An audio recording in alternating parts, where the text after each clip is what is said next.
Nagarjunasagar project crust గేట్లను అధికారులు సోమవారం తెరిచి దిగువకు నీటి విడుదల ప్రారంభించారు. ముందుగా 2 గేట్లను, తరువాత 6 గేట్లను తెరిచారు. నాగార్జునసాగర్ ప్రాజెక్టు క్రస్ట్ గేట్లను అధికారులు సోమవారం 11 గంటలకు తెరిచి దిగువకు నీటి విడుదల ప్రారంభించారు. ముందుగా 2 గేట్లను, తర్వాత 6 గేట్లను తెరిచారు.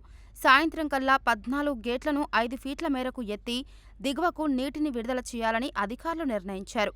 Nagarjunasagar project chief engineer Nageswararao crest గేట్ల స్విచ్ ఆన్ చేసి గేట్లు తెరిచారు.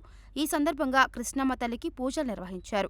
ప్రస్తుతం 312 టీఎంసీల పూర్తిస్థాయి నీటి మట్టానికి గాను 288 టీఎంసీల నీటి నిల్వ ఉండగా, పూర్తిస్థాయి 590 అడుగులకు గాను 581.2 అడుగుల నీటి నిల్వ కొనసాగుతుంది.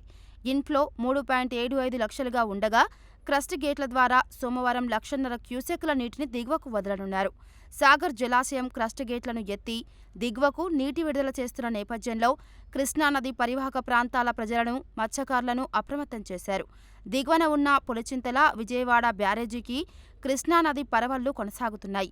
పర్యాటకుల రాక ఎక్కువైతే వాహనాలను కంకరమిల్లు వద్ద ఉన్న బైపాస్ రోడ్డు నుంచి దారి మళ్లించనున్నారు. సాగర్ గేట్లు ఎత్తనున్న నేపథ్యంలో ప్రజలెవరూ నదిలోకి స్నానానికి వెళ్లవద్దని, నదిలో యువకులు ఈత కొట్టేందుకు ప్రయత్నించవద్దని, అదేవిధంగా పశువులు, జీవాలను నదిలోకి తీసుకువెళ్లవద్దని కలెక్టర్ సి. నారాయణ రెడ్డి ఒక ప్రకటనలో కోరారు. నాగార్జునసాగర్కు ఎగువ నుంచి భారీగా వరద వస్తుండటంతో సాగర్ ప్రాజెక్టు నీటిమట్టం పూర్తిస్థాయికి చేరువలో ఉంది. దీంతో కృష్ణమ్మ అందాలను తిలకించేందుకు రాష్ట్రంలో వివిధ ప్రాంతాల నుంచి పర్యాటకులు పెద్ద ఎత్తున తరలివస్తున్నారు.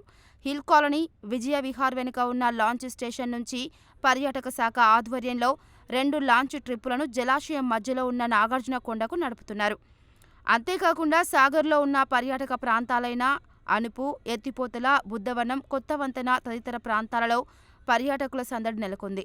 నాగార్జునసాగర్కు భారీగా వరద వస్తుండటంతో కృష్ణానది పరివాహక ప్రాంతమైన నేరేడుగొమ్ము మండలం వైజాగ్ కాలనీలో బ్యాక్ వాటర్ పెరిగింది.